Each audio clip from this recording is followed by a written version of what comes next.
Fawaidu, bermula ini itu beberapa faedah-faedah.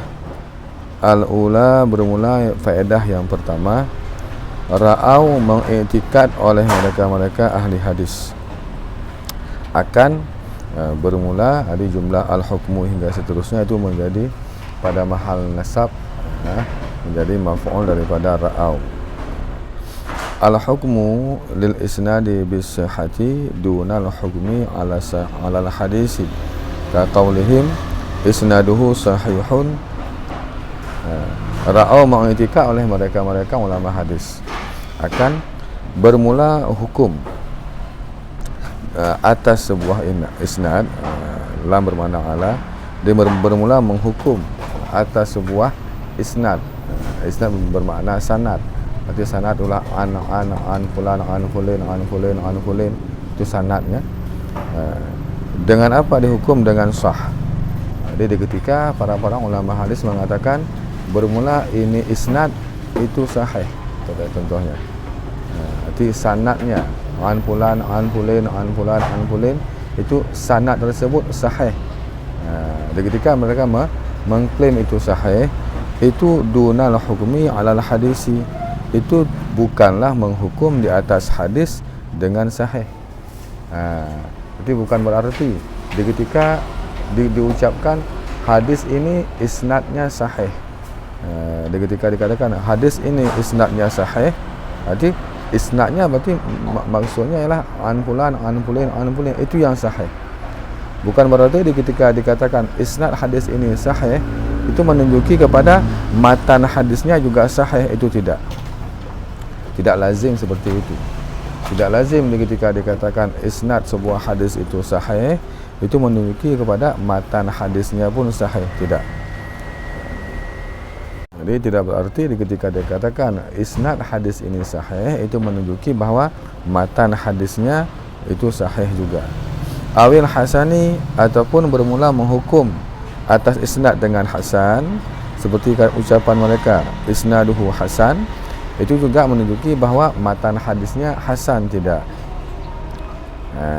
Alasannya li'annal isnada qad yasihu, karena sesungguhnya isnad an fulin, rentetannya itu, silsilahnya tersebut, kadang-kadang sahihlah dianya isnad disiqati rijalihi, dikarenakan siqah para perawinya hadis. Di manakala a'la sifat qabul jika hadisnya sahih, jika isnadnya sahih, ataupun adna sifat qabul jika sanadnya hasan.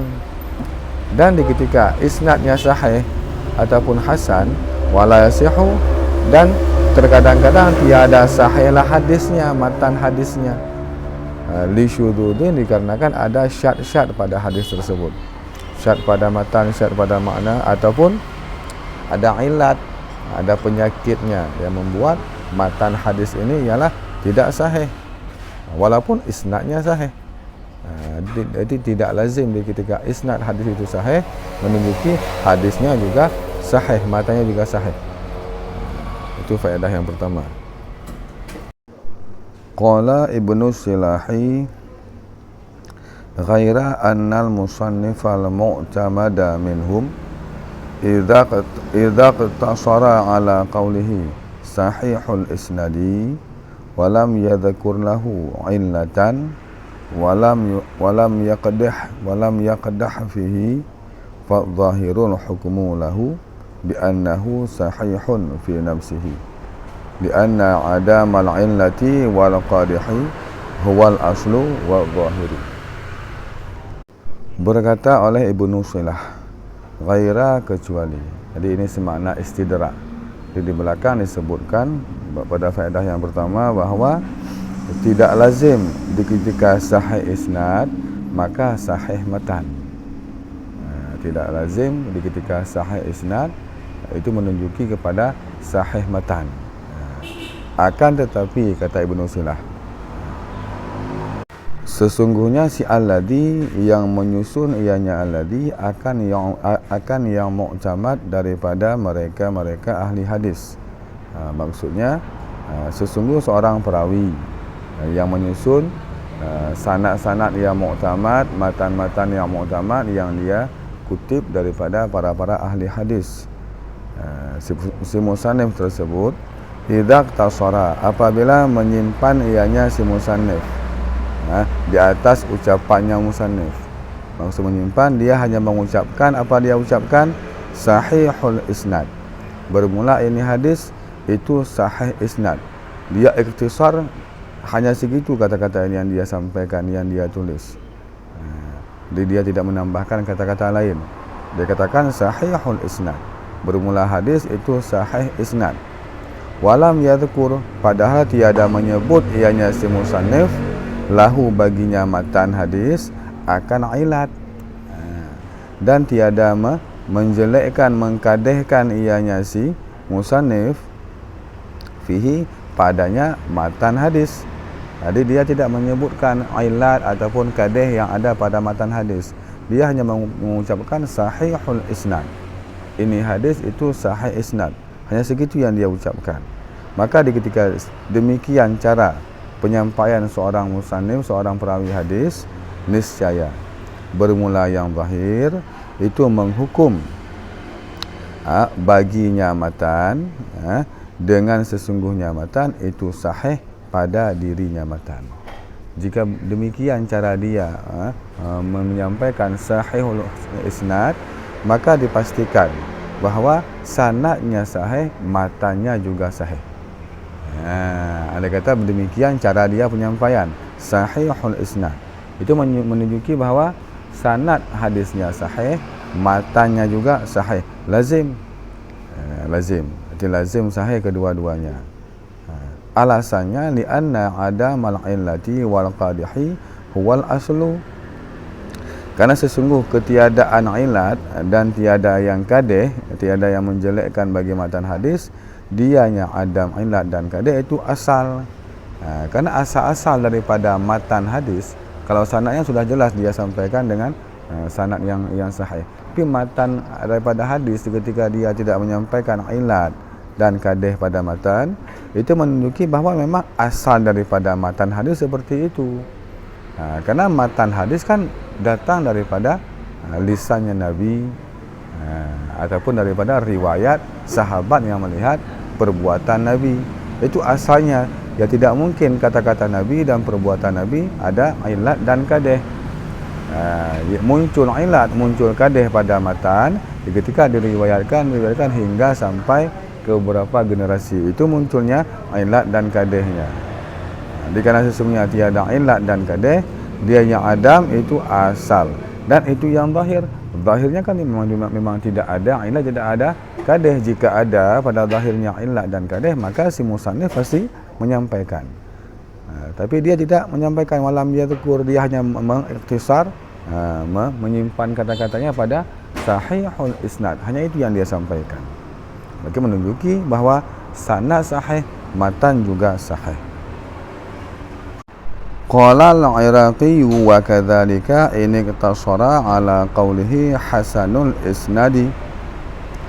Berkata oleh Imam Iraqi, dan demikian juga jika mengiktisar ianya si musannif di atas ucapannya musannif hasanul isnad, bermula dia hadis itu hasan isnad. Demikian juga anda kata seorang perawi menyampaikan bahawa ini hadis itu hasan isnad, walam yu'aqibhu bi dhu'fin, dan tiada mengiringi ianya musannif akannya matan dengan dhaif. Jadi tidak juga dia menyebutkan kekurangan-kekurangan, ilat-ilat, kelemahan pada matan hadis. Fahuwa aidan mahkumun lahu bil hasani, maka bermula dia matan pula itu yang dihukumkan baginya matan dengan hasan juga. Jadi hasan pada isnad, hasan pada matan. Jika cara beliau sampaikan ialah hasanul isnad. Zada Sayuti fi alfiyatihi ma lafduhu. Menambahkan oleh Imam Sayuti dalam kitab Alfiyah punya Imam Sayuti akan barang-barang yang bermula lafadznya barang. Maksudnya bahwa di dalam nadam Imam Sayuti ini beliau menambahkan 4 macam istilah lain dalam hadis hasan dan hadis sahih. ada 4 istilah yang lain selain istilah yang di belakang. Di belakang kan ada istilah hasan li dzati, hasan li ghairi, hasan sahih li dzati, sahih li ghairi. Itu 4 istilah yang di belakang. Itu untuk hasan dan sahih juga. Tapi ada istilah yang lain untuk hadis hasan, hadis sahih, ada 4 istilah kata-kata yang lain. Itu ada beliau sebutkan dalam nazam beliau. Nazam beliau ialah walil qabuli yatliquna jida wa thabita salihah wal mujawwada. Dan karena hadis yang qabul, artinya hadis hasan, hadis sahih. Kalau hasan kan a'la sifat qabul, kalau adana ya kalau sahih a'la sifat qabul, adana hasan sifat qabul. Yatliquna mengitlaqkan oleh mereka, mengistilahkan maksudnya. Untuk hadis hasan, hadis sahih mereka ada istilah yang lain. Pengertian sama juga. Itu mengitlaqkan oleh mereka, mengistilahkan oleh mereka akan jaid, thabit, salih dan mujawwad. Itu istilah untuk hadis-hadis hasan dan hadis sahih. Contoh dikatakan bermula ini hadis itu jaid, bermula ini hadis itu mujawwad, ataupun ini hadis itu salih, ini hadis sabit. Itu istilah-istilah juga untuk hadis hasan dan hadis sahih. Wa qarrabu musyabbihati min hasan wa hal yukhassu bi sahih sabitu aw yashmulul hasana naz'un thabitu. Dan menghampirkan oleh mereka ahli hadis akan hadis-hadis yang musyabbihat, hadis yang serupa dengan hasan. Hadis yang serupa nimba hadis hasan. Nanti hadis-hadis yang mendekati hasan, maka mereka mengatakan ia ialah hasan.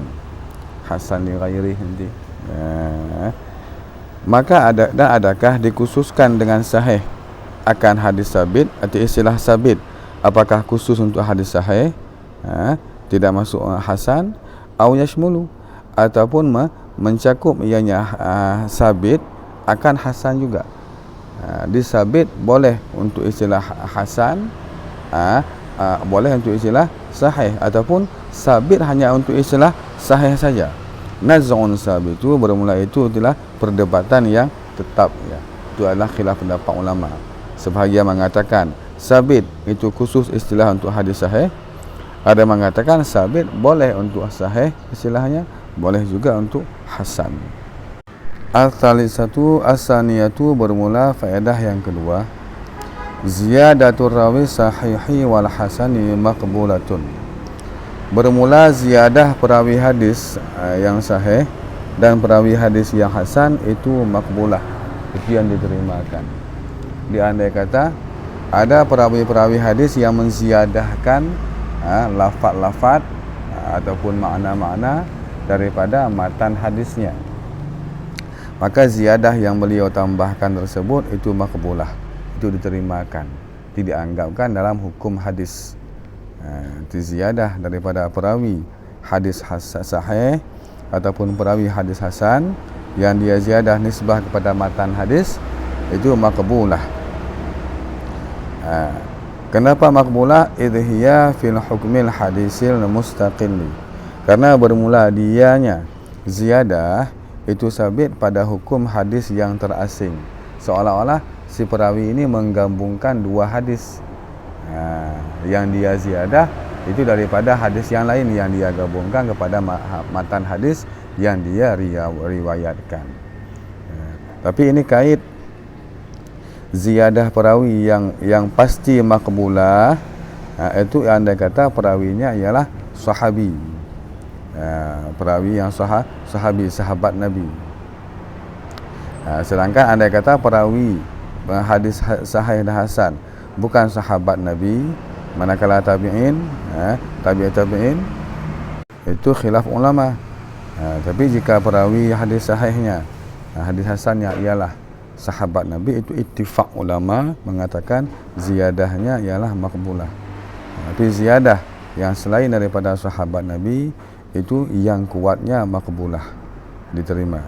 Ada pendapat dhaif yang mengatakan tidak diterima.